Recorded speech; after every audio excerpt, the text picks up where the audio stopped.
सही बात। जैसे कि हमारे बड़े भैया सत्य प्रकाश जी हैं, भैया बाबू हमार, चाचा हमार, हम माई के दू गुना समझेला। माई के दरबार में हमने के बैठल माने जाए, सामने हमार माई बैठल गया, हमार माई बैठल वाली सरी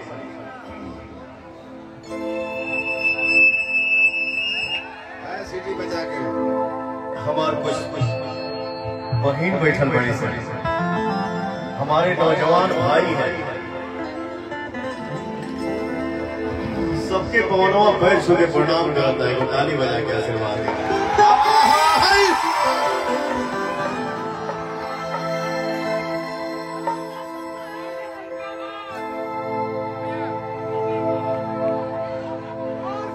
हमारा नाम कहां से अनाउंस भाई 2 मिनट तक बोल दिए हो बारे,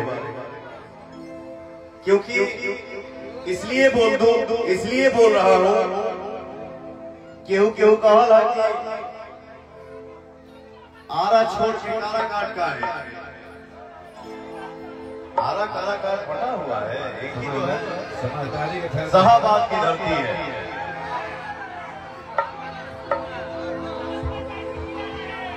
हमार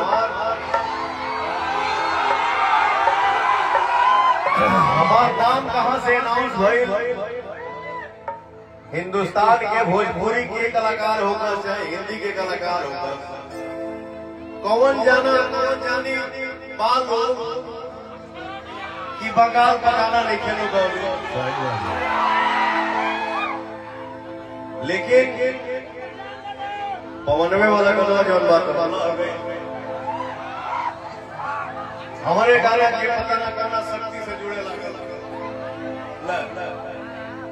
तो भैया हो, समय कोई भी हो, सिचुएशन कैसा भी हो, मैं चाहता हूं कि कोई भी काम खुशी खुशी हो, किसी भी काम में विघ्न नहीं हो।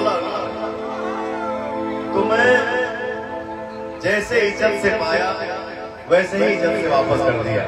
लीजिए, इसके बावजूद भी मैं सबका सम्मान करता हूं। हम केहू के नाम ना ले, मैं नहीं चाहता हूं कि कंट्रोवर्सी हो, किसी भी बात का मतंगड़ बोले, लेकिन हमारा कान में वो साउंड आईला कि या तो बैठ गए और नहीं तो को निष्कासित कर दिया जाए।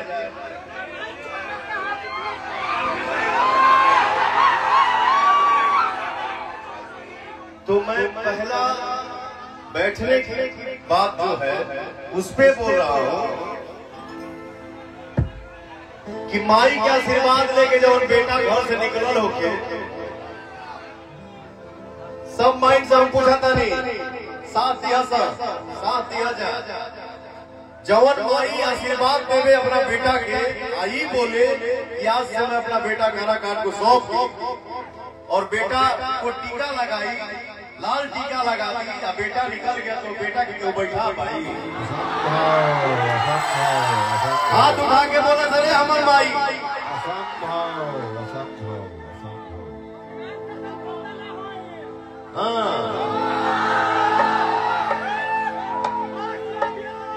अब बाकी निष्कासित की बात जहां तक है, तब पवन सिंह को पाकिस्तान में बड़े पैदा हुए लड़े कि काराकाट से चुनाव लड़े आ गए, ये कोई गुनाह थोड़ी है। हिंदुस्तान है, हिंदुस्तान के हर व्यक्ति को आजादी से जीने का हक है। मेरा नहीं दिल मिला, मैं निर्दल हूं। आप सब ने पवन सिंह को गायक बनाया, आप सब ने ही पवन सिंह को नायक बना दिया और आप ही पवन सिंह को नेता बनाए।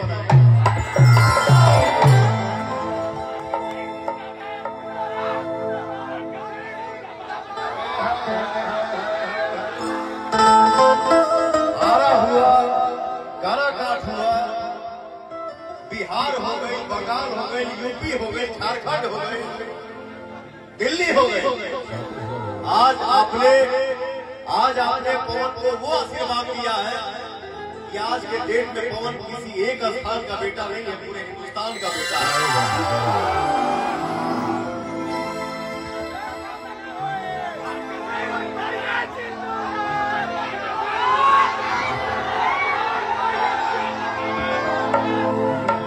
इस मंच पे हमारे सीनियर कलाकार, सुपरस्टार सिंगर और साउथ में जो एक ब्रह्मानंदम जी एक्टर हैं जिनका कोई जोड़ा नहीं है, वैसे हमारे भोजपुरी में एक ऐसे एक्टर हैं जिनका नाम है आदरणीय हमारे लिए है आनंद मोहन बाबा, जो एक्टिंग की दुनिया में आपका कोई भोजपुरी में जोड़ा नहीं है। सिंगल पीस हो, सिंगल पीस थे और सिंगल पीस रहोगे। देखिए एक बेटा बोल रहा है एक बेटे के लिए और पीछे से माँ का आशीर्वाद आपको मिल रहा है। प्रेम से बोलिए सच्चे दरबार के। बाबा का एक फेवरेट गाना है जो मैं कहीं भी गुनगुना देता हूँ, मुझे याद तो नहीं है बट मैं चाहूंगा कि आप आइए।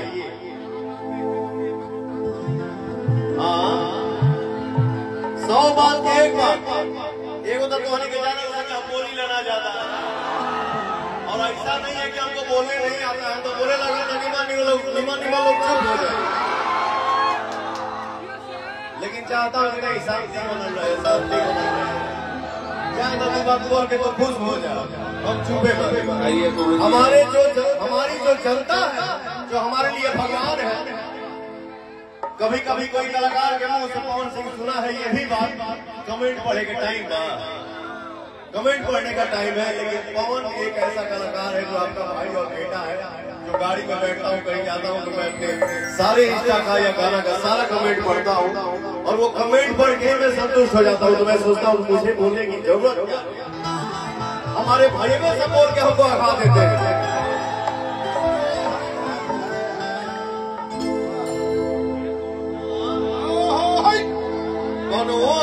थोड़े पवन आयल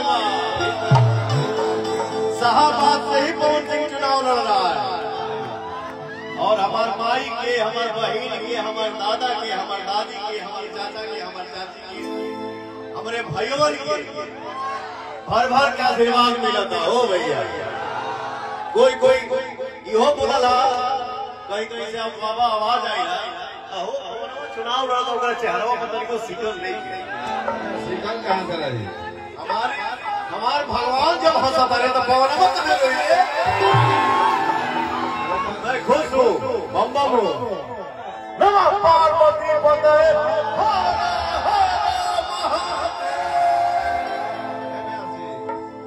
चेहरा पर सिकन कैसे रहे? पवना को हरली सवाल बिटर देखे ने पियले नाई के दूध पियले। अरे माई, ये बाबा का गाना, इसको एक मुखड़ा अंदर आप पूरा करिएगा। अरे सुनाइए मोहन जी सुनाइए। अरे माई,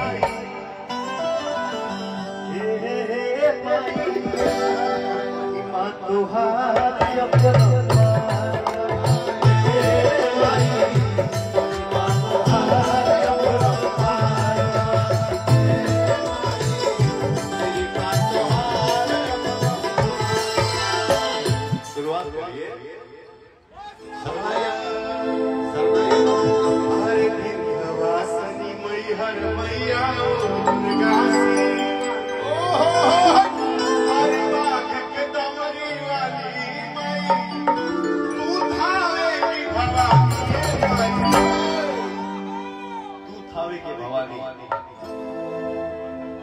तू थावे के भवानी भैया हो, माई के दरबार में बानी जा। एक चीज हमेशा सबको ध्यान में रखना चाहिए कि अनुशासन ही देश को महान बनाता है। हमारे भाई बहन बैठल बानी जा, हमारे नौजवान भाई खड़े हैं, एक बार सबको जनी हाथ उठा देवे। तू थावे के भवानी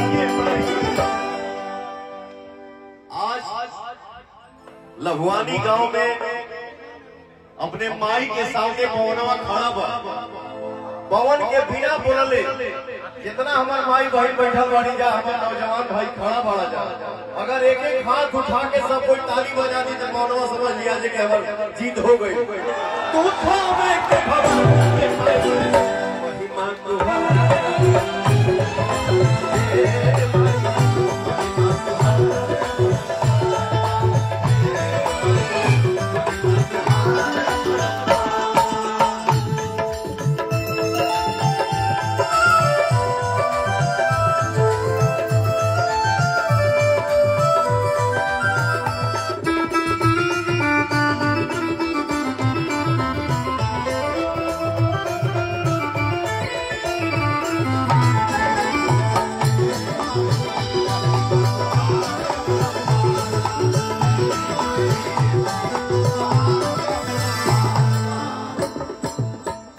बड़ी दुलारी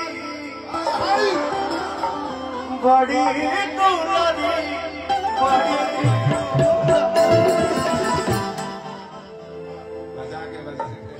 दुलारी बड़ी दुलारी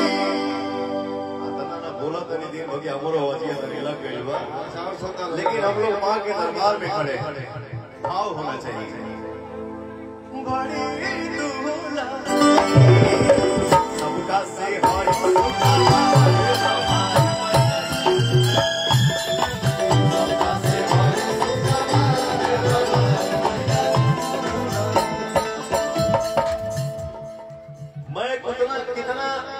खुश नसीब हूँ, कितना सौभाग्यशाली हूँ। देखा हमारे को बहन खड़ा पिया, अरे बिटिया कितना मगन पिया, कैसे झूमत दिया। एक बार हमरे बिटिया के देख के सब कोई हाथ उठा के ताली बजा सबका से हाई सुखा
एक कलाकार के लिए कि पवन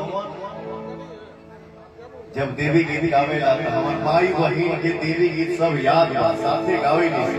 क्या बात, इससे बड़ी संपत्ति दुनिया में कुछ और नहीं हो सकती।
माई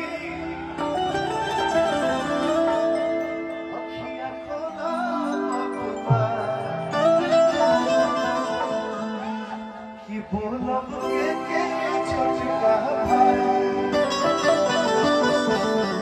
अखिया शक्तिमान लागल लक्ष्मण के रोवे ले रघुराई अखिया खोला बोलूंगा तो हम के छोटका भाई। इसीलिए कहा गया है कि जहां ना पहुंचे रवि ऊर्जा पहुंचे कवि। कवि का क्या भाव होता है, कभी कभी क्या लोग लिख देते हैं। काजा के हम तो हो अवध में, काजा के हम तो हो अवध में, हरे पूछी है तीनों माई अखिया खोला बबुआ कि बोलब के छोटका भाई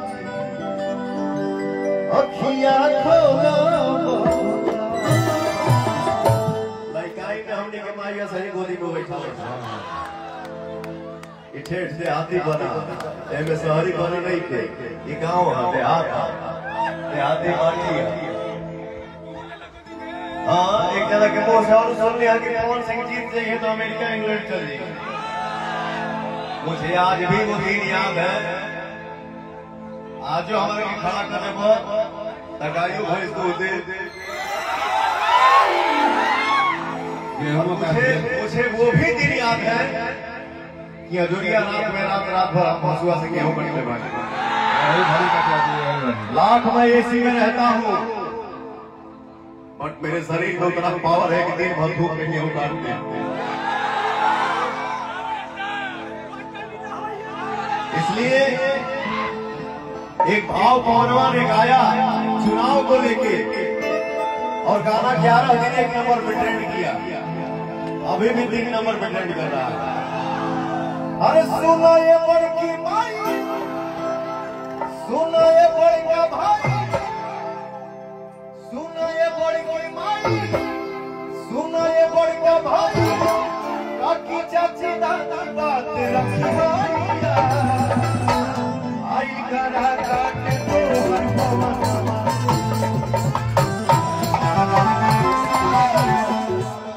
आई करा काटे तो हर पवनवा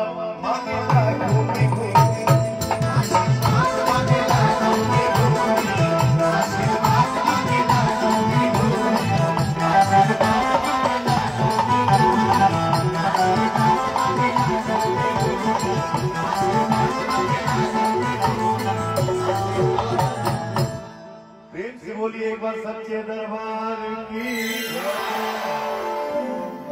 क्या बात है। एक बार प्रेम से बोलिए क्योंकि कौन कहीं भी आज